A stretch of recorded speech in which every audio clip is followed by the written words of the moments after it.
ஆரியா ஒரு சிறிய புத்தகத்துடன் அந்த பாழடைந்த இடிபாடுகளின் அருகில் குனிந்து கற்களை பார்க்கிறார். அவள் முகம் அருகில் காட்டப்படுகிறது, தீவிரமான ஆய்வு பார்வையுடன். ஆரியா தனது புத்தகத்திலுள்ள ஒரு பழங்கால வரைபடத்தை பாசியடர்ந்து இடிபாடுகளிலுள்ள குறியீட்டுடன் ஒப்பிடுகிறாள். அவள் முகம் ஆச்சரியத்தால் விரிகிறது. புத்தகத்திலுள்ள வரைபடம் கல்வெட்டின் குறியீட்டுடன் பொருந்துவது தெளிவாக காட்டப்படுகிறது. இரகசிய பாதை திறந்தவுடன் ஆரியா தனது தோள்பையிலிருந்து ஒரு பழங்கால தீப்பந்தத்தை எடுத்து பற்ற வைக்கிறாள். பந்தத்தின் தீ சுடர்விட்டு பிரகாசமாக எரிகிறது.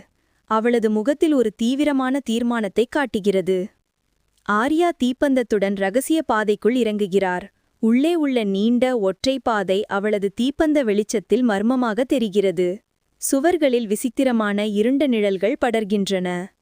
ஆரியா தனது புத்தகத்திலிருந்து ஒரு குறிப்பை படித்து புதிரின் மையத்தில் ஒரு சின்னமான பொருளை வைக்கிறாள். அந்த பொருள் பலகையில் பொருந்துகிறது. ஒரு நீல நிற ஒளி சிதறி குகையை ஒளிரச் செய்கிறது.